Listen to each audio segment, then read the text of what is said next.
Once they grab onto the actin, they're gonna pull everything in to the contraction and shorten the sarcomere. We talked about what happens to the sarcomere when we contract. Okay, and that's where we stop. Any questions on any of that? Yes. So for the muscle fiber drawing, is that so like the epimysium and all the other layers of tissue? Is that all just called fascia? Or No, it's not fascia. Fascia is going to be on the outside of the muscle. This is all inside the muscle. Go ahead.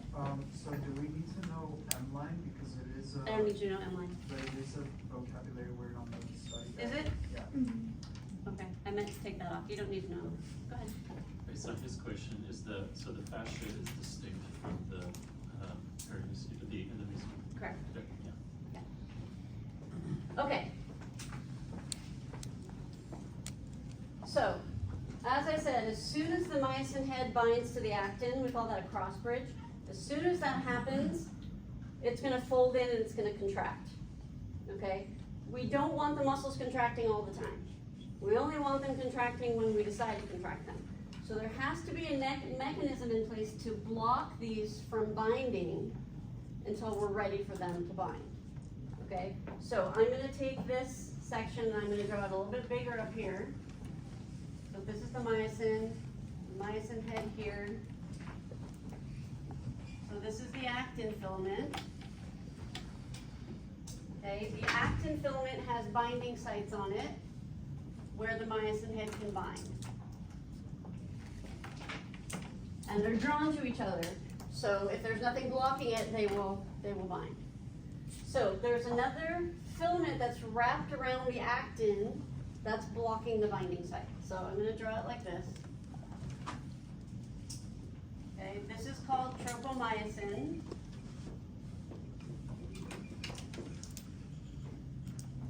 Tropomyosin is a protein filament that's wrapped around the actin. It's blocking the binding site and preventing muscle contraction. Okay, tropomyosin is a protein filament that's wrapped around the actin. It's blocking the binding sites and preventing contraction. Got that? Do you need me to say it again? Yes. Sure. Yes, please. Okay, this is why you should be recording the lecture, so I'm not gonna say everything this way. Tropomyosin is a protein filament that's wrapped around the actin. It is blocking the binding sites and preventing contraction. There's another protein filament wrapped around the actin. Draw it like this. This one is troponin. So troponin is also a protein filament that's wrapped around the actin. It is not the one blocking the binding site. Tropomyosin is blocking the binding site. Troponin is a protein filament that's wrapped around the actin. So if you look at the images in the book, when you look at the actin, it's actually 3 protein strands that are kind of twisted around each other. So we have the actin, we have the troponin, and the tropomyosin all kind of twisted around each other. So what troponin does, the job of troponin is to bind to calcium.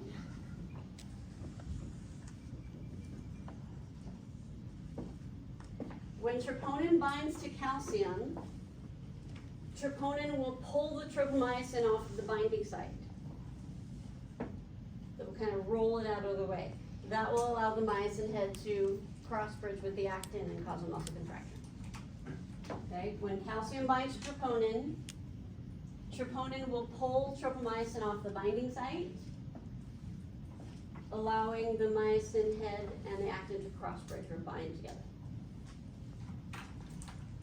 Do you need that one more time? Okay, when calcium binds to troponin, troponin will pull tropomyosin off the binding site, allowing the myosin head and actin to cross-bridge, and that will trigger a muscle contraction. Okay, so now we need to kind of work backwards to figure out how we get that to happen. Where's the calcium coming from? Does anybody remember where calcium is stored in the muscle? sarcoplasmic. Sarcoplasmic reticulum. Good. So if we go back here to the muscle fiber has these tubes that go across it like this.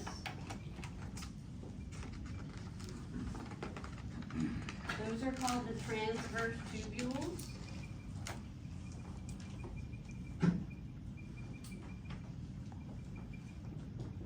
them T-tubes, but you need to know what it stands for because you won't be able to abbreviate it on the test. And then the sarcoplasmic reticulum is kind of like this webbing structure.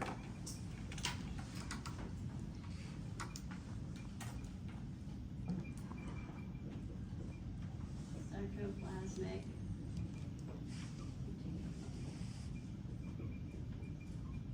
So sarcoplasmic reticulum stores calcium. And the way I have it drawn, it kind of looks like it's on the surface of the muscle, but it's actually, it runs three-dimensionally all through the muscle, which you can see it a little better in the illustrations in the book. It's a three-dimensional webbing that's kind of throughout the muscle fiber. So sarcoplasmic reticulum stores calcium.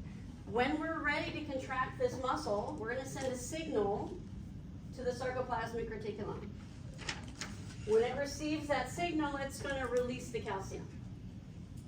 Okay, it's gonna release the calcium into the sarcoplasm. So the sarcoplasm is like a jelly type substance that the fibers are floating in. Okay, it's not dry here inside the fascicle. Bundle of muscle fibers, it has like a jelly substance that the fibers are floating in. So sarcoplasmic reticulum, when it receives a signal, is just gonna dump its calcium into the sarcoplasm. So now there's calcium surrounding the fiber. There's calcium all within the myofibrils, all surrounding the sarcomeres. That calcium is gonna bind to the troponin. What is the troponin going to do? It's gonna pull the tropomyosin off the binding site so we can have the cross bridge and then contract. Go ahead. This might be like a dumb question, but so is cross bridge like, is that like the act of, is it like a verb? Because in the book it says myosin cross bridges. So I was just confused, is it like a certain thing or is it? Yes, that's not a stupid question at all. That's a great question. The cross bridge, as I use the term, is referring to when the myosin and actin bind. When that connection between the myosin and the actin is the cross bridge, which is going to lead to the contract. As soon as it cross bridges, it's going to contract, which I'm going to get into the details of in a few minutes.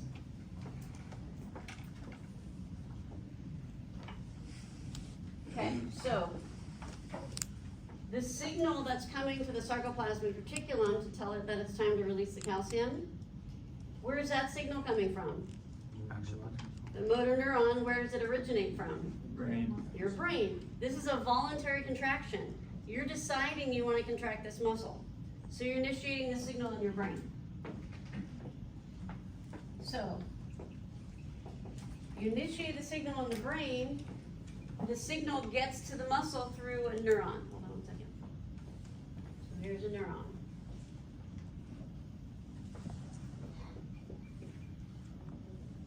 Okay, there can be several neurons in this pathway. There can be just one neuron in this pathway. It depends which pathway. We have a lot of different pathways, okay?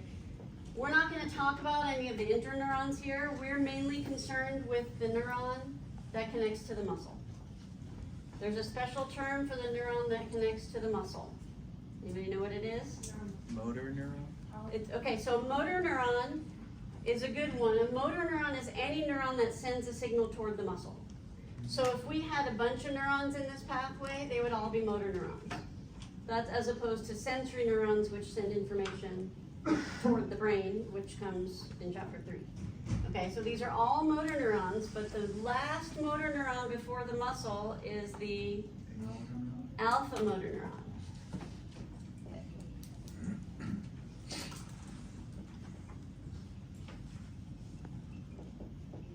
The alpha motor neuron is the neuron that connects to the muscle. The motor neuron that connects to the muscle. Is the neuron touching the muscle or is there space? There's space. What's the space called? Okay, so the synapse and the synaptic cleft, again, is a more general term. That can refer to the space between two neurons. If it's the space between the neuron and the muscle, it has a special name. Neuromuscular junction.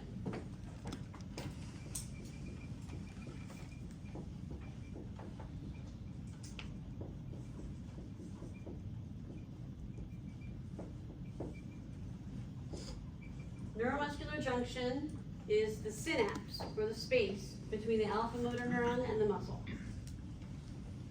Neuromuscular junction is the space or the synapse between the alpha motor neuron and the muscle.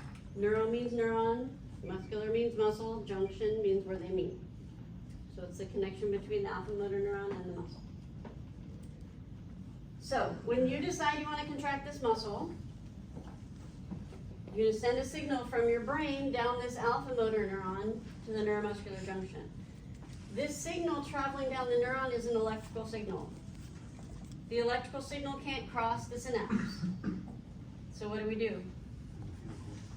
We use acetylcholine, which is our neurotransmitter, right? We have to have a chemical signal crossing the synapse. So when the signal gets to the end of the neuron, it's going to release acetylcholine, which I'm going to abbreviate there, but I'm going to write out here. Release acetylcholine into the neuromuscular junction. That is our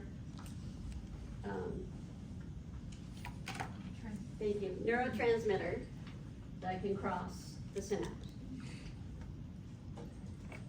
Then that acetylcholine is going to bind to the membrane on the outside of the muscle fiber. What did we call the membrane on the outside of the muscle fiber? Plasma. What did we call it last week? Plasma. What did we call it last week? Epimecium, paramecium, endomecium is the membrane covering the fiber, yes? Okay, there's another fiber on top of the endomecium that we call the plasmalemma. So the endomecium is still the membrane covering the muscle fiber, but it has another layer of membrane on top of it called the plasmalemma. You might have learned it as sarcolemma. I would accept that as well. Those terms are basically interchangeable, but I'm going to call it plasmalemma. The membrane on the muscle fiber. Acetylcholine is going to bind to the plasmalemma. Then the signal becomes electrical again. That electrical signal is going to travel down the transverse tubules to the sarcoplasmic reticulum. That is the signal that the sarcoplasmic reticulum is waiting for to release its calcium. Okay, so the signal is going to travel down the transverse tubules to the sarcoplasmic reticulum. Sarcoplasmic reticulum releases its calcium into the sarcoplasm. What does the calcium do? Binds to troponin. What does troponin do? Pulls tropomyosin off the binding site, so we have a cross bridge, which will cause a contraction. Yes? The signal again in the transverse tubules was which molecule? It's going to be an action potential. Oh, okay. Yeah, it's just an electrical signal. Go ahead. You know you said the nerve impulse comes from the brain? Yes. So would it be wrong if you said the brain and spinal cord? Because it says that in the book. Yeah, that's fine. It has to go through the spinal cord as well. Yeah. Mhm. So if the active potential doesn't reach the plasmalemma, so the acetylcholine has to travel to that space. So how is it? How does the action potential trigger the release of the calcium? So it's still an action potential. It's just an electrical signal, and then it becomes a chemical signal, and then it becomes an electrical signal again. Just the electrical signals can't cross the synapse. Okay, I'm going to start over and do the whole thing. You decide you want to contract this muscle. You send a signal from your brain down the alpha motor neuron to the neuromuscular junction. You release acetylcholine into the neuromuscular junction, and it binds to the plasmalemma. That is going to send an action potential, which is just the electrical signal. Action potential moves down the transverse tubules to the sarcoplasmic reticulum. That causes the sarcoplasmic reticulum to release calcium into the sarcoplasm. Now there's calcium surrounding the fibers. So the calcium is going to bind to troponin. Troponin is going to pull tropomyosin off the binding site, allowing the myosin head to cross bridge with the actin, which is going to cause a contraction. Did you follow that? Do you have any questions? Yes. Can you just go over the difference between troponin and tropomyosin? Yes, so troponin and tropomyosin are both protein filaments wrapped around the actin. Tropomyosin is blocking the binding sites. Troponin is the one that is going to bind to calcium and then pull the tropomyosin out of the way. So after the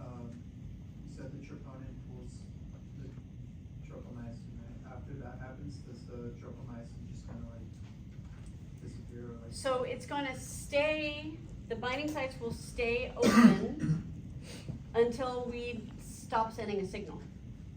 And then we'll put the calcium back in storage.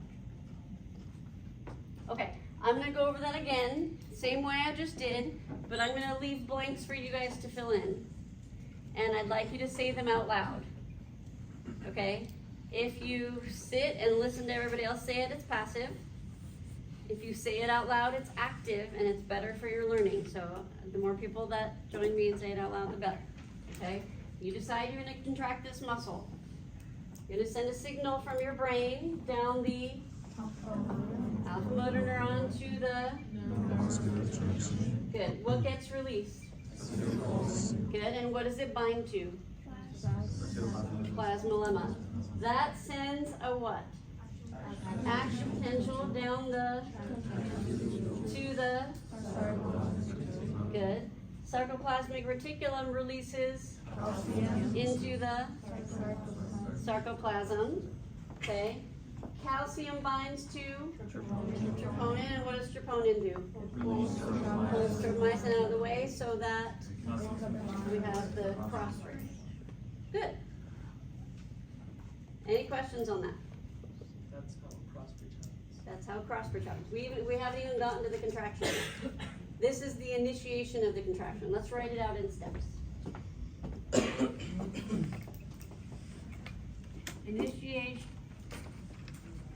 Initiation of muscle contraction.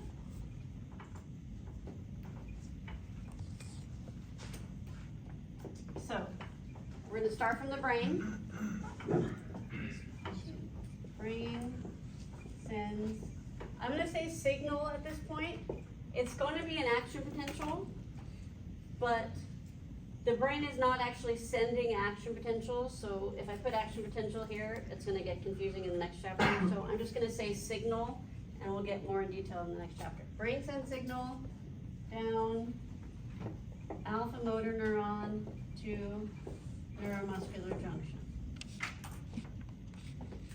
I'm abbreviating here, save space and time. You're welcome to abbreviate in your notes, but make sure you know what it stands for and how to spell it, because I do grade spelling on the test, and you have to spell them out. What happens next?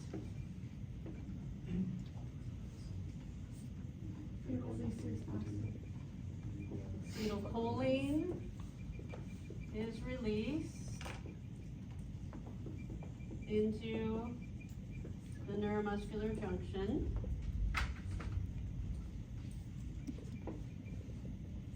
Then what? Not yet, it has to bind. It binds with the plus. So acetylcholine binds to plasmalemma. Then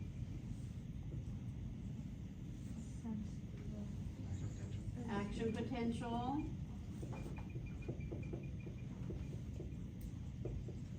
travels down transverse tubules to sarcoplasmic reticulum. And what? Sarcoplasmic reticulum releases calcium into the sarcoplasm.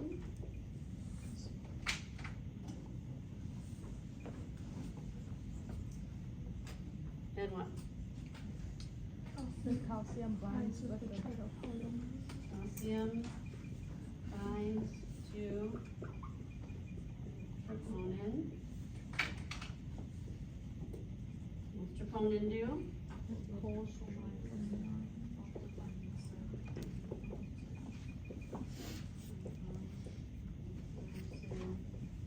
Off.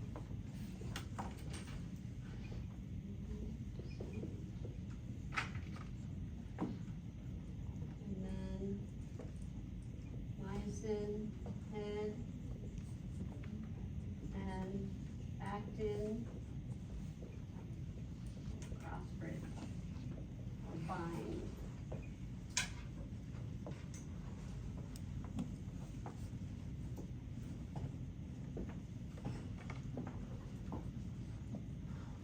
So you need to be able to list the steps of the initiation of muscle contraction.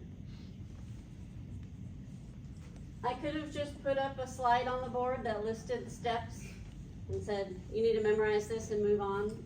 Would have saved me 20 minutes of talking. But I don't want you to just memorize that as a list of words that you don't understand. Okay, I want you to know what those mean and understand it as a process. So we have it drawn out.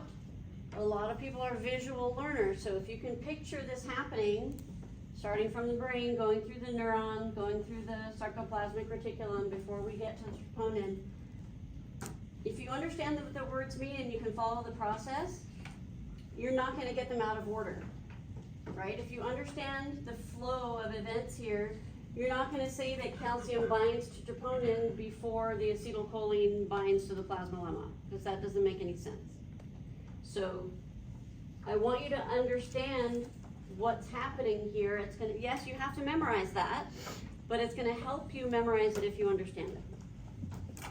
Yes? Acetylcholine is the chemical? Yes, the it's a neurotransmitter. Okay, and that occurs in a little space. Yes, it just crosses the synapse right there. That's the plasma lemma. Yep, and binds to the plasma lemma.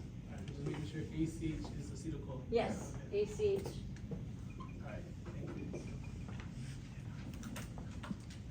Go ahead. So like the picture of the sarcomere here that you drew on the Mhm. website, so like there's sarcoplasm in there, right? Well, not inside here. So if we push this fiber back in, okay, I've got it sliced in half here. The fibers are floating in sarcoplasm, so it is surrounding the fibers. Yeah.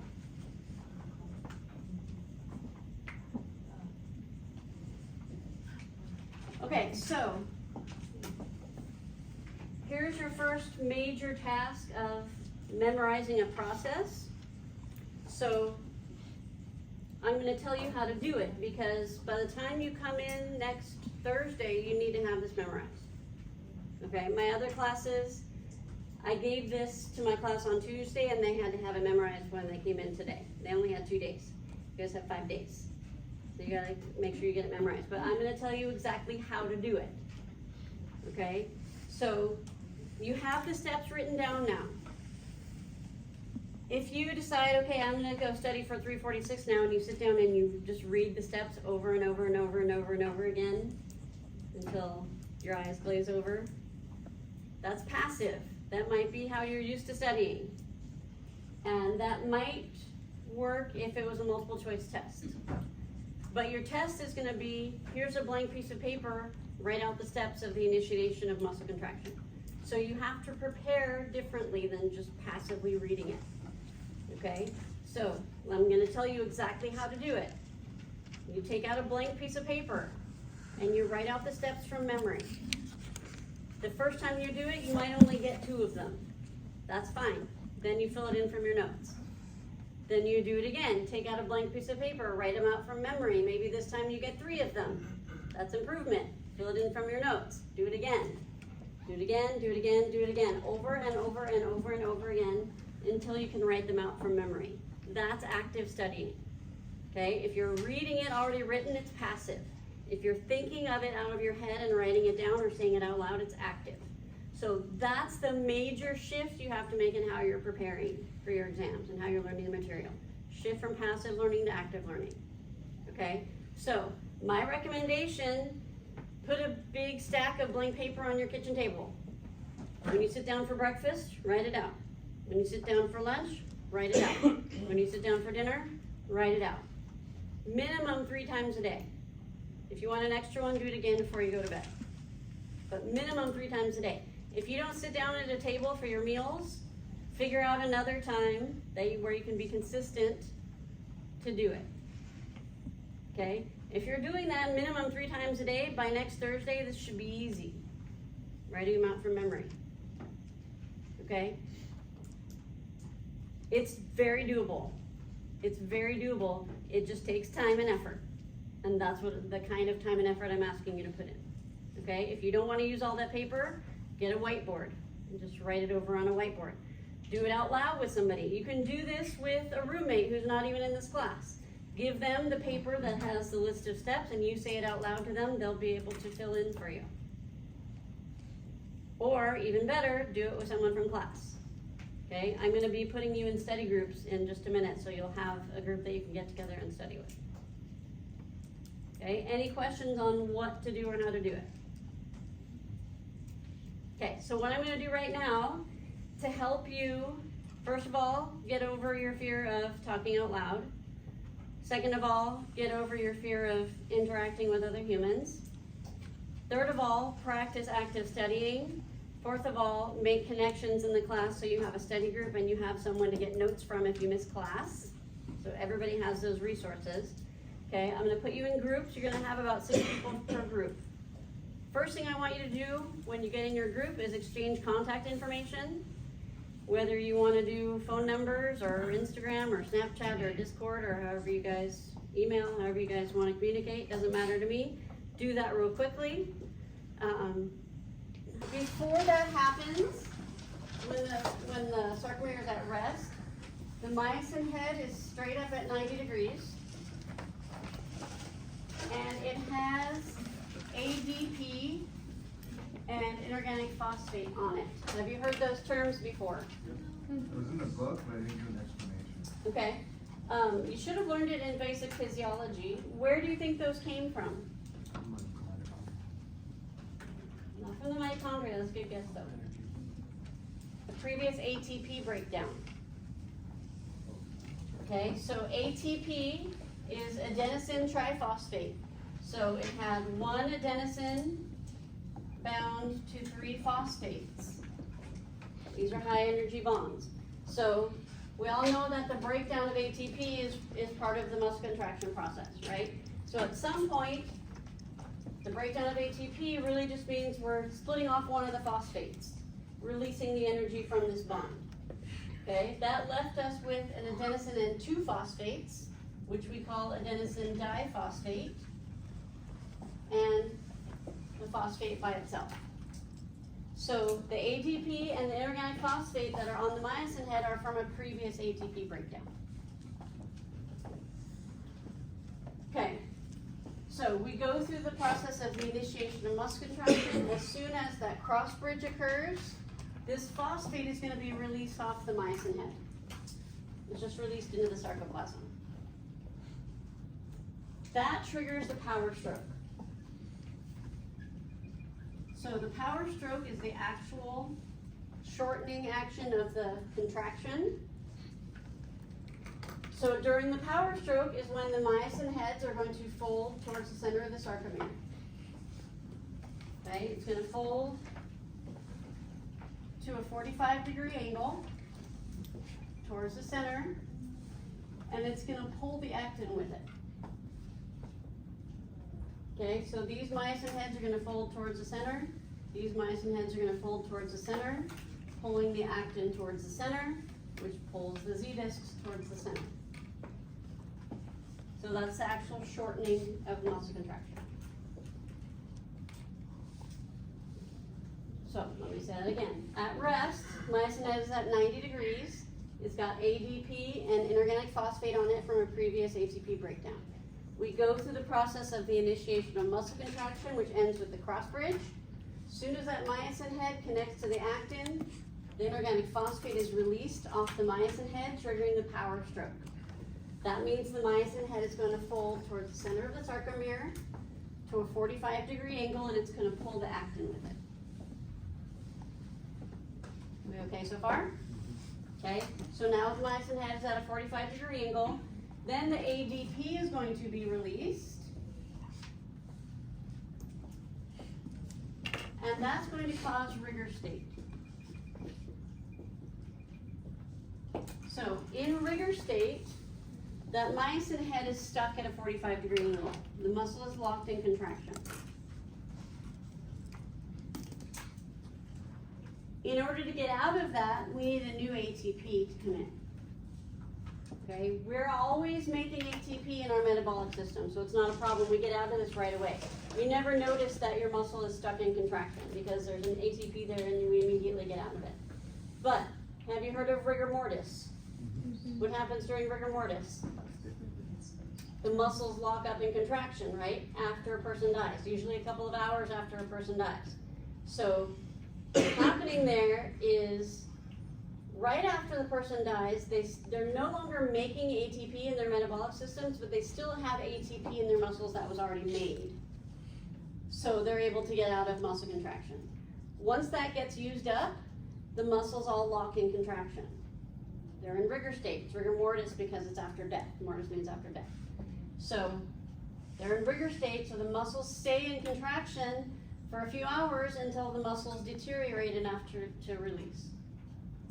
Okay, so during this muscle contraction cycle, we go through a very brief state of rigor where the myosin head is stuck at 45 degrees.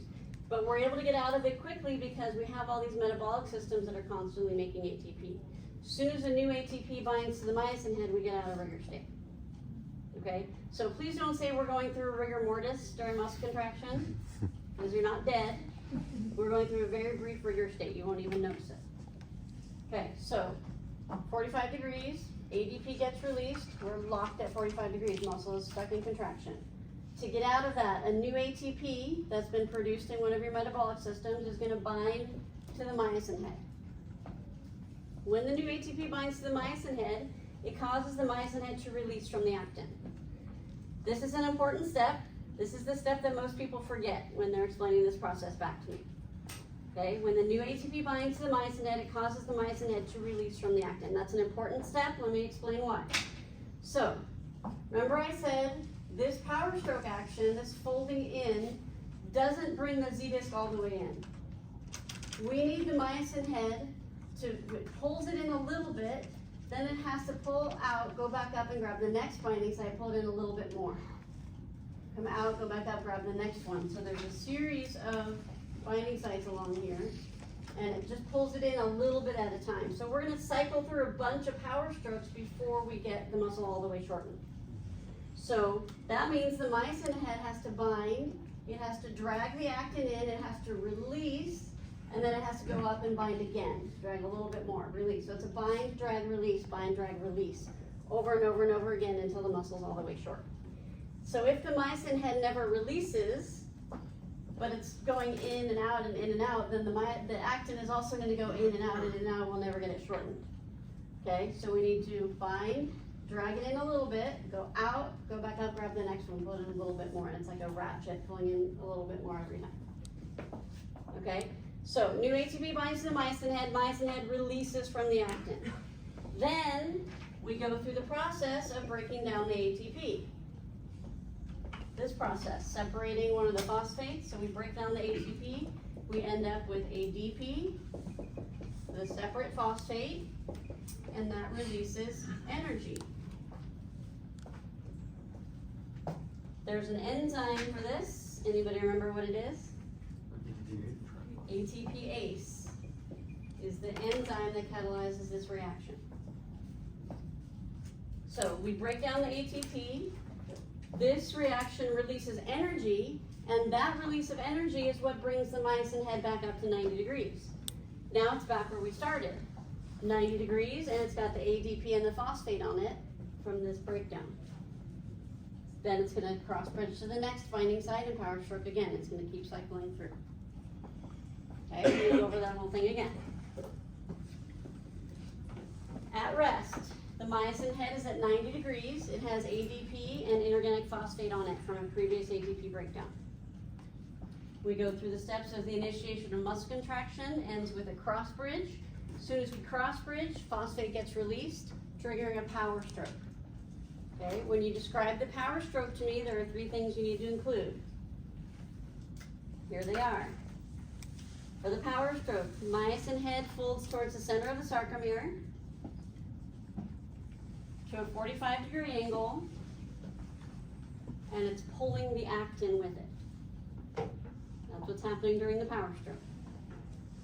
Okay, myosin head folds towards the center of the sarcomere to a 45-degree angle, pulling the actin along with it.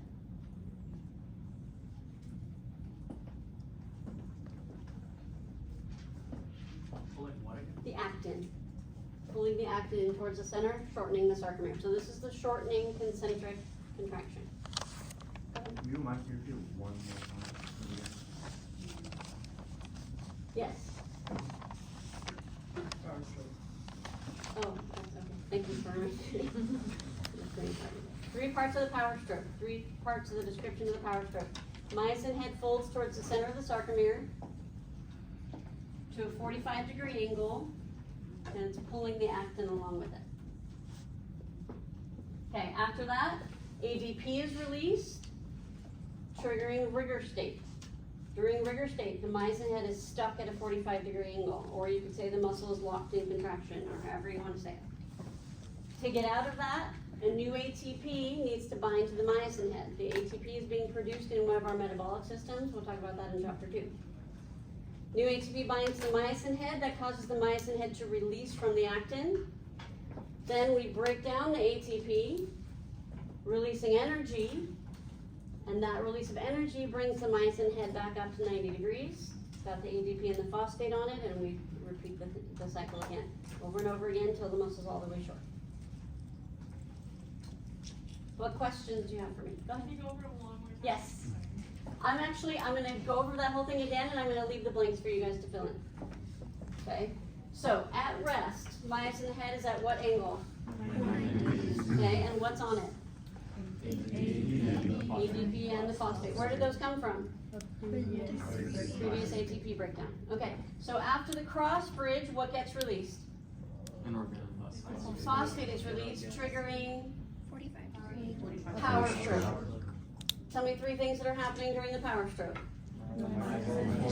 Center of the sarcomere, 45-degree angle, pulling the actin, so the sarcomere is shortening. Then what happens? ADP is released, causing rigor state. How would you describe that? Okay, 45 degrees. How do we get out of that? New ATP binds where? The myosin head, causing to release. So the way I think of it is like the myosin head fits right into that binding site, but if the new ATP squeezes in there, it kind of pops it off. Like they can't fit together if there's an ATP on the myosin head. So the ATP is going to squeeze in there and pop the myosin head out of the binding site. Then what do we do? Break down ATP. So if you're writing it, you can just write this reaction. If you're saying it out loud, you can just say something like ATP is broken down, releasing energy. Or you could say ATP is broken down into ADP and phosphate, releasing energy. But I'm okay with just the basics because you're going to be writing it on the test anyway, so just write this out. ATP is broken down, releasing energy, and what does that do? Brings the myosin head back up to 90 degrees. Cycle starts again. Obviously we have to talk about ATPase, right? Yeah, when you're writing it, you should write this whole reaction with the enzyme. To clarify, like, so at the end of the power stroke, the ADP comes off of the myosin head, but it's still attached to the actin binding site. And The ADP is not. It's No, the the myosin head is. the myosin head is, yes. Without the ADP. Correct. Until the ATP. Until the ATP comes off. Not Correct. So in the study guide it says write the equation for a breakdown of ATP. That's it right there. Mhm. Okay. Equation for what again? For the ATP breakdown. And is it the ATP that pops it back to 90 degrees? The breakdown of the ATP, that release of energy powers it back up to 90 degrees. And how did you describe ATPase again? ATPase is the enzyme that catalyzes this reaction. So it's the enzyme for the breakdown of ATP.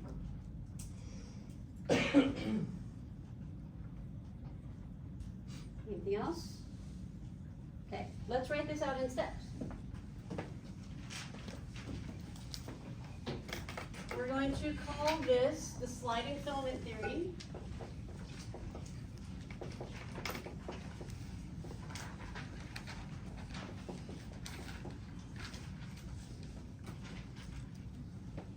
The sliding filament theory refers to the actin filaments sliding over the myosin filaments. The first step of the sliding filament theory is the release of the phosphate. But before we start with the steps, I want you to describe what the myosin head is doing at rest. Okay, so I'm gonna say at rest. Myosin head is at 90 degrees with ADP and inorganic phosphate on it.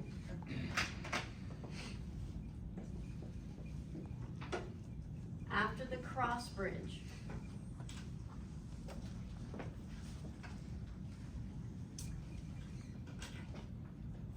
okay, remember that the cross bridge is the last step of the initiation of muscle contraction. So the first step of the sliding filament theory happens right after the last step of the initiation. Okay, so what's the first step of the sliding filament theory? Phosphate is released.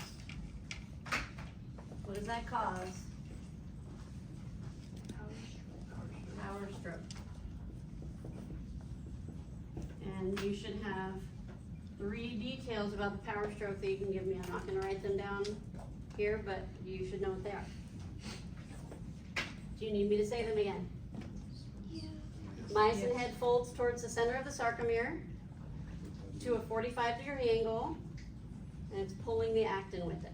It's shortening the sarcomere. That's the contraction.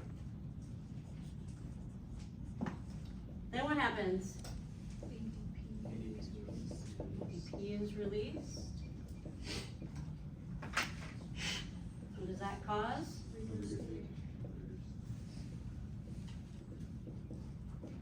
And you should be able to describe that.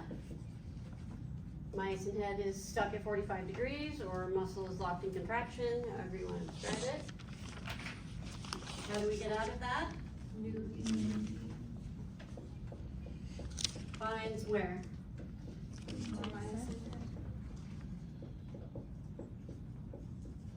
Where's that new ATP coming from? It's being made in our metabolic systems. Details coming later. When the new ATP binds to the myosin head, what does that cause? Releases from actin. Okay, myosin head. Oops, I did the wrong color.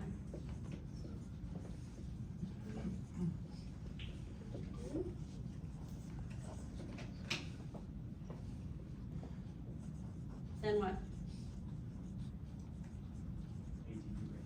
ATP breaks down, so I'm just gonna write this reaction. ATP release. Release. And what does that cause? Myosin head returns to 90 degrees with ADP and inorganic phosphate on it. And the cycle starts again. Okay, so again, I have it in 8 steps. Doesn't matter to me how many steps it's in when you describe it back to me, as long as you have all this information, this level of detail in the right order. I think it's really helpful when you're memorizing this one to pair them together, because one thing really causes the next. Okay, the release of the phosphate causes the power stroke. The release of the ADP causes the rigor state. The new ATP binding causes the release, and the energy release from the breakdown of ATP causes the myosin head to go back up to 90 degrees. So if you pair them together, you're not going to get them out of order. Go ahead. So sliding filament theory is a repetition of this Yes. entire sequence. Until it's fully contracted. Until it's fully contracted. Yep. So for number 4, for rigor state, what was the detail for it? You could say the myosin head is stuck at 45-degree angle, or you could say the muscle is locked in contraction, or whatever other words you want to use to describe that. As for rigor state detail. Rigor state. So you said it's stuck at 45 degrees. Okay. The myosin head. And it leads So as soon as we go through the power stroke, we release the ATP. That's like you took the key out of the lock and now it's locked. You can't move it until the new ATP comes and pops it out. Okay, so you need to be able to explain this back to me. So same process of memorizing this as you're using for that. Right now, I'm keeping them compartmentalized. I'll ask them separately. List the steps of the initiation of muscle contraction, list the steps of the sliding filament theory. But you'll see a term in your book that says the excitation contraction coupling. Excitation contraction coupling is these two processes together. So you need to understand that they're connected. Okay, excitation is the initiation, contraction is the sliding filament theory, the sarcomere shortening. So I can put the whole thing together. Okay, I can say at rest, the myosin head is at a 90-degree angle with ADP and phosphate on it. I decide I want to contract this muscle. I'm going to send a signal from my brain down my alpha motor neuron to the neuromuscular junction. Release acetylcholine into the neuromuscular junction where it's going to bind to the plasma lemma. That sends an action potential down the transverse tubules to the sarcoplasmic reticulum. Sarcoplasmic reticulum releases calcium into the sarcoplasm. Calcium binds troponin. Troponin pulls tropomyosin off the binding site, causing a cross bridge. That cross bridge causes the release of the phosphate, which triggers the power stroke. So now the myosin heads are going to fold in towards the center, 45-degree angle, pulling the actin. That's the beginning of the shortening of the sarcomere. Okay, then ADP gets released. Myosin head is stuck at 45 degrees. In order to get out of that, new ATP binds the myosin head. Myosin head releases from the actin. We break down the ATP, releasing energy, bringing the myosin head back up to 90 degrees, and then it binds to the next site and goes again. Okay, it's all really one long process of how we get the muscle contraction. You have a question? In the book, what was it called again? Excitation contraction coupling is these two processes together. So so let's say like if we do like an isometric contraction, Mhm.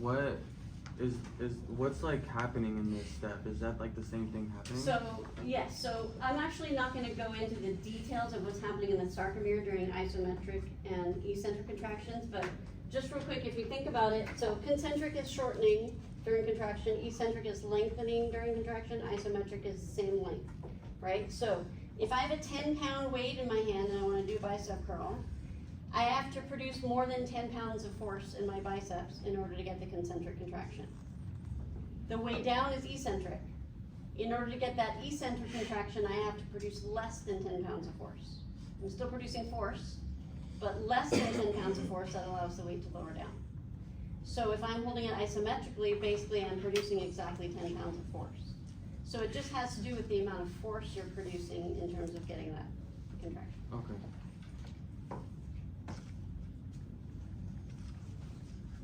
Okay, one more thing I want to point out here. You probably learned before that the breakdown of ATP causes muscle contraction. That's what you guys have learned in the past, right? Breakdown of ATP causes muscle contraction. So, big picture, that's true. But because this is an exercise physiology class, we're looking at it at way more detail than you have in your other classes. So, the contraction part, the shortening part, is the power stroke. Does the breakdown of ATP cause the power stroke? It doesn't. What causes the power stroke? The release of the phosphate causes the power stroke. The release of energy from ATP breakdown causes what? Myosin head returns to a 90-degree angle. So it's part of the muscle contraction cycle, but it's not causing the actual power stroke. But it is important for the muscle contraction cycle. We're just looking at it in a little more detail. Do you have any questions for me? Okay, let's take a 5-minute break. It's 5:15. Come back at about 5:20. So fatiguing faster is also true, but that's not what this refers to. It's contracting faster. Does that mean it's contracting sooner? Okay, so what it means is, let's say, if this is a slow twitch fiber, this is a fast twitch fiber, this is resting, and this is peak force, the maximum amount of force it can produce. If I activate both of these fibers at the same time, the fast twitch fiber is going to reach its peak force faster than the slow twitch fiber. That's what fast twitch means. Fast twitch means it achieves peak force faster. Okay, so peak force means the maximum force production. A fast twitch fiber achieves peak force faster than a slow twitch fiber. Go ahead. Would you be asking like how fast, like numbers wise? No. Okay.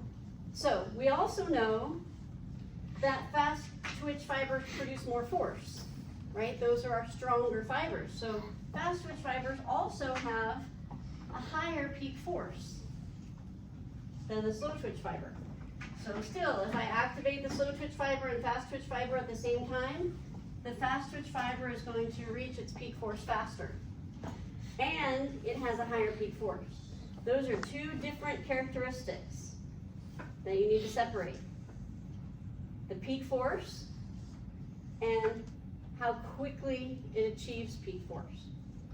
Those are two separate characteristics that we need to talk about. So this combination of high force production and fast force production, that's what gives you power. It's the force and the speed together that make power. So those are our powerful fibers. More force and faster to peak force. Questions on that terminology? Okay. So, what are our three fiber types? Type 1, type 2A, type 2X.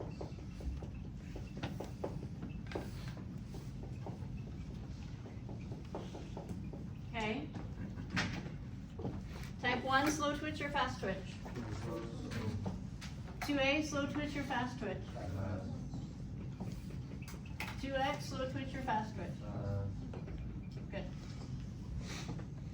Type 1, oxidative or glycolytic?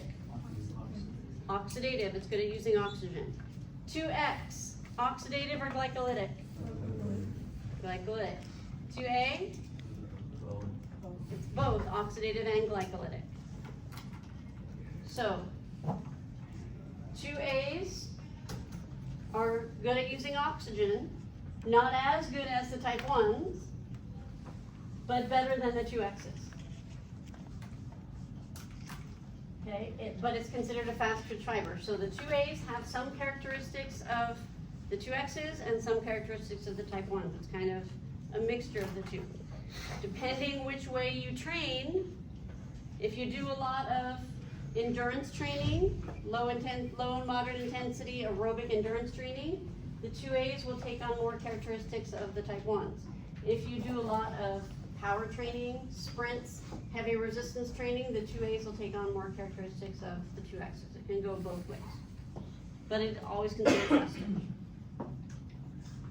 Okay, so we said type 1 fibers are good at using oxygen.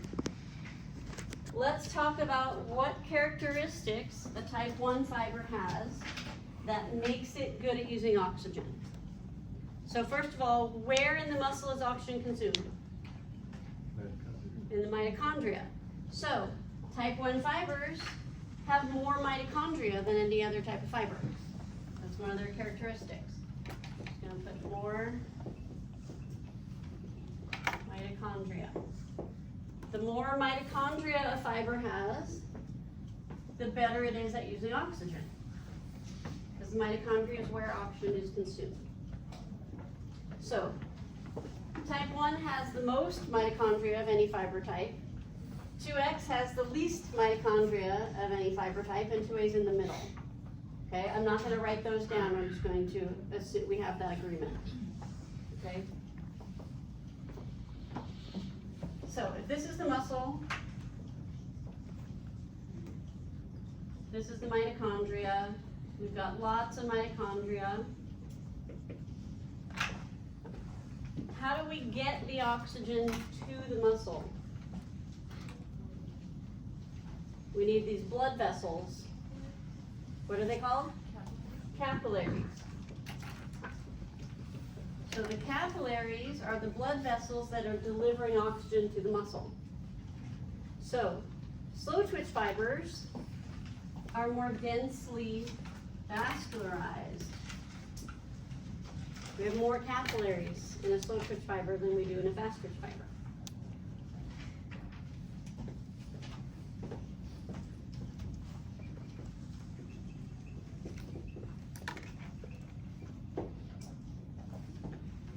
The more capillaries a fiber has, the more oxygen will be delivered.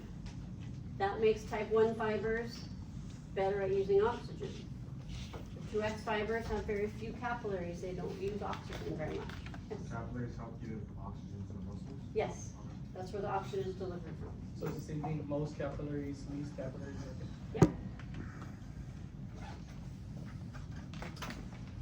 Okay, so in the blood, in these capillaries, what carries the oxygen in the blood? Close. Hemoglobin. So hemoglobin is carrying the oxygen in the blood. When it gets to this muscle, it's gonna release its oxygen, and then it's gonna go back to the heart and lungs to get some more oxygen, right? But it's just gonna drop off the oxygen right there at the edge of the muscle. How do we get that oxygen into the mitochondria? Somebody inside the muscle has to carry it.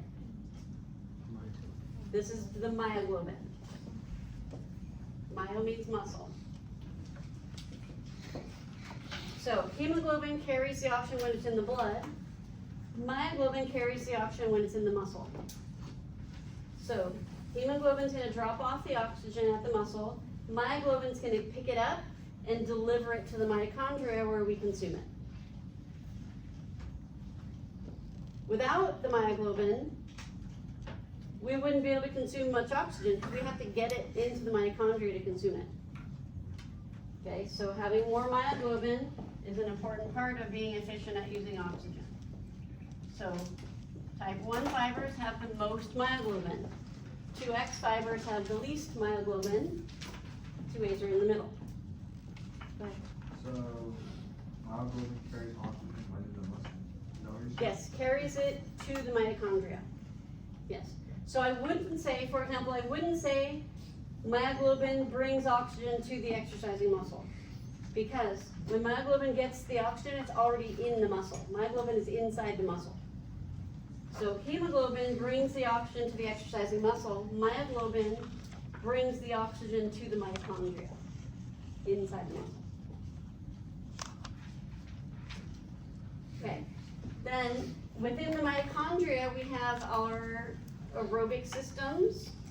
For example, Krebs cycle is in there, which we're going to talk about in chapter 2. Those aerobic systems have enzymes that make them work efficiently. So type 1 fibers have more of those enzymes in the mitochondria. We're going to call those oxidative enzymes. I'm going to write it as O2 enzymes. When I say it out loud, I will pronounce it as oxidative enzymes. These are the enzymes in the mitochondria that help make the aerobic processes more efficient. We'll learn more about that in chapter 2. Oxidative enzymes are enzymes in the mitochondria that make the aerobic processes more efficient. One more time, please. Oxidative enzymes are enzymes in the mitochondria that make the aerobic processes more efficient. For example, Krebs cycle. So these are the 4 characteristics of a type 1 fiber that make it very, very good at using oxygen. They don't work individually. Like I said, if you have the mitochondria, but you don't have the capillaries or the myoglobin, it's not helpful. If you have the capillaries and the myoglobin, but not the mitochondria, that's not helpful. We need all 4 of them to work together to consume oxygen. So I actually had a PLF a few years ago come up with the term 4 sisters. Refer to these things as the 4 sisters, because anytime you think of one, you should think of all 4, because they go together. Questions on any of those terms? Yes? So why is it, for type 1 fibers, why are they considered slow oxidative if it has a higher oxidative capacity? That's what oxidative means. Because it said slow oxidative. Slow means slow twitch. Okay. So it's a slow twitch fiber and it's oxidative. 2X is fast glycolytic, and 2A is fast oxidative glycolytic. Okay, let's talk about the 2X fibers. I'm not gonna talk specifically about the 2As because we're gonna agree that it's in the middle of the two extremes. So I'm just gonna talk about the two extremes. So 2X fibers are the ones that we use when we're working at our highest intensity. So if we think about, for example, an elite athlete who trains their type 1 fiber, so an extreme example of this would be like a marathoner, like endurance. So someone who trains in their type 1 fibers like a marathoner is very efficient at using oxygen, but their muscles are small, right? We don't have big muscular marathon runners, right? Because type 1 fibers don't hypertrophy when you train them. They don't hypertrophy very much. When you train them, they become more efficient at using oxygen. When you train your 2X fibers, you're working at a very high intensity. These fibers respond to that by growing in size, hypertrophy. So, extreme example of an athlete with this training in this with these fibers would be a 100-meter sprinter. So picture what a 100-meter sprinter looks like as compared to a marathoner. 100-meter sprinter has a lot of muscle mass, right? Because when you train with these fibers, they respond by hypertrophy. So 2X fibers tend to be larger than type 1 fiber. So I'm going to say larger fibers. 2X fibers are larger than type 1 fibers.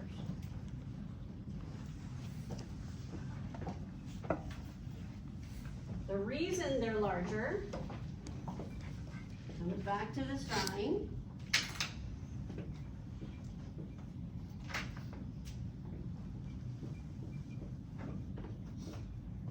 In this drawing, what color are the muscle fibers? Okay, so if I pull out one of these fibers,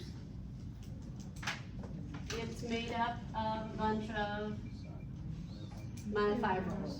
Okay, so when a fiber gets bigger, when a fiber hypertrophies, most of the time, it's because it has more myofibrils packed into the fiber.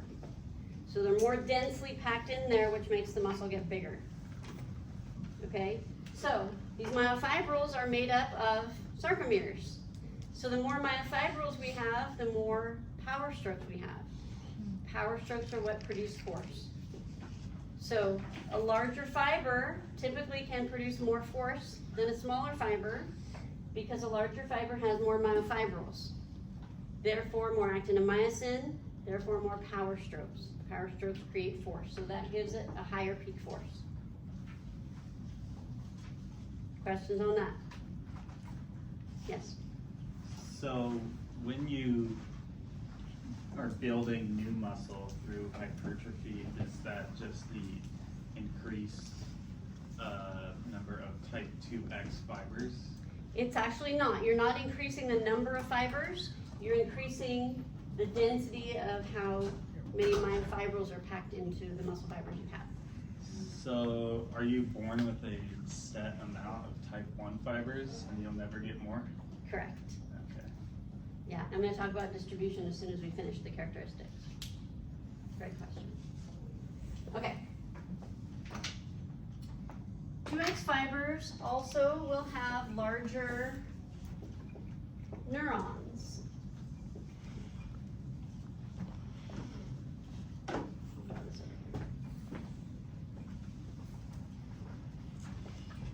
So if I have a small neuron connected to these fibers, and I have a large neuron connected to these fibers, the fibers that are connected to the larger neuron will be fast twitch. The fibers that are connected to the smaller neuron will be slow twitch. In fact, the size of the neuron determines the fiber type. The size of the neuron is determined by your genetics. So this is determined when you're born. When you're born, if these fibers are connected to a large neuron, they're going to take on characteristics of a fast twitch fiber. When you're born, if these fibers are connected to a smaller neuron, they're going to take on characteristics of a slow twitch fiber. We also have medium-sized neurons, that will be the 2As. Okay, fiber type is determined by neuron size. Neuron size is determined by genetics. So that means you cannot change the fiber types. If you do a lot of endurance training, it's not going to change your fast twitch fibers into slow twitch fibers, because these fast twitch fibers are still connected to a large neuron. If you do a lot of sprint training or heavy resistance training, it's not going to change your type 1s into type 2s, because you can't change the size of a neuron. Fiber type is determined by neuron size is determined by genetics. Go ahead. So if you just say, like for example, for the study guide, I said fiber types are determined from genetics. Is Yes. that wrong? Because you have, is it wrong though? to say So, that? no, it's determined, fiber type is determined by neuron size, and neuron size is determined by So you- genetics. So you have to say that. You have to say that. I mean, I wouldn't mark genetics wrong, fiber type is determined by genetics. I would mark that wrong. Questions on that? Okay, so the benefit of having a larger neuron is that a larger neuron can send its action potential faster. The larger the neuron, the faster the action potential travels. And we know it's the action potential that causes the release of calcium, which initiates the muscle contraction process. So if we can send the action potential faster, we release the calcium faster, we cross bridge and power stroke faster, therefore we'll achieve peak force faster.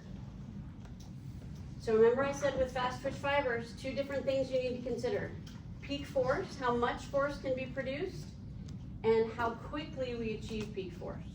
So having a larger fiber gives us a higher peak force, because we're having more power strokes, because we have more myofilaments. Having a larger neuron helps us achieve that peak force faster. The action potential is faster. You understand the difference? Okay, so it just so happens that the fibers that are connected to these larger neurons are also larger fibers, because they're fast twitch. But those are 2 separate characteristics. Larger fibers, larger neuron are 2 separate characteristics with 2 different benefits.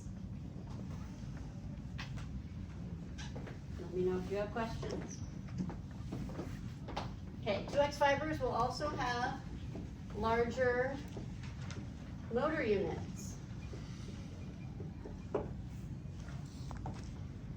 A motor unit is 1 alpha motor neuron and all of the fibers it innervates. A motor unit is 1 alpha motor neuron and all of the fibers it innervates. So if I have this alpha motor neuron and these fibers, and I have this alpha motor neuron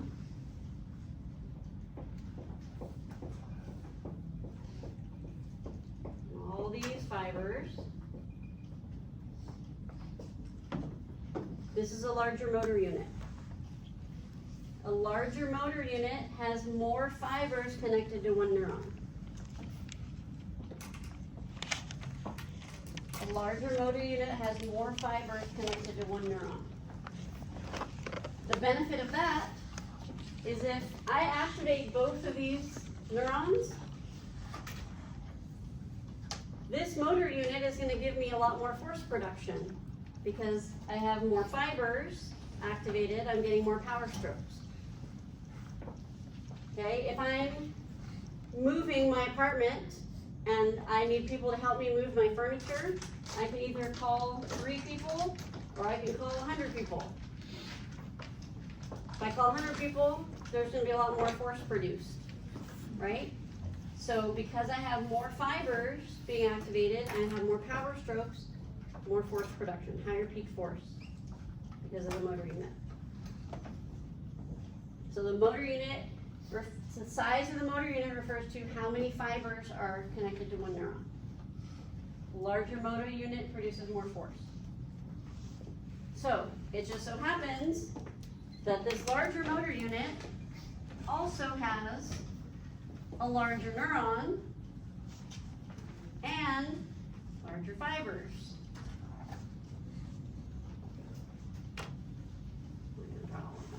So, this is a fast twitch motor unit. We know that, first of all, because it has more fibers attached to the neuron than this. It has a larger neuron, and it has bigger fibers. So, this is fast twitch fibers. The larger fibers produce more force. The larger neuron sends the action potential faster, and the larger motor unit produces more force. 3 different characteristics. You need to understand the difference between the fiber size, the neuron size, and the motor unit size. Do you want to ask me anything? Yes? I'm sorry, but can you like repeat those 3 things like again? Yes. So fiber size, the size of the muscle fiber. The larger the fiber, the more force it produces because it has more fibrils in it, therefore more power strokes. Anything that gives you more power strokes gives you more force production. Okay? The larger motor unit also gives us a higher peak force because it has more fibers being activated, therefore more power strokes, more force production. The benefit of the large neuron is that it sends the action potential faster. So faster release of calcium, faster power stroking, we achieve the peak force faster. Okay, we've got 2 more characteristics to give you. 2X fibers have a faster ATPase type. We mentioned ATPase a few minutes ago. What is it? The enzyme that breaks down ATP. So all muscles have ATPase in them, but there are different types of ATPase. Some work faster than others. The 2X fibers have the fastest ATPase. Type 1 fibers have the slowest ATPase. So if ATPase is breaking down the ATP, that's helping release the energy to bring the myosin head back up to 90 degrees, right? So if we can do that faster, we can break down ATP faster, we can get the myosin head back up to 90 degrees faster, we can get the next cross bridge and power stroke faster. So we're going through the muscle contraction cycle faster. That's going to help us achieve peak force faster. Okay? So faster ATPase helps us break down ATP faster, which helps us go through the muscle contraction cycle faster, which helps us achieve peak force faster. And the last one is a more dense sarcoplasmic reticulum.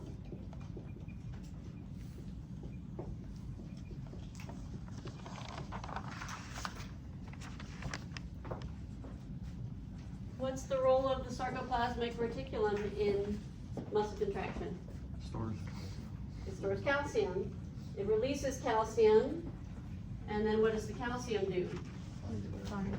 Binds the troponin to open the binding site. Okay, so if this is our myosin and our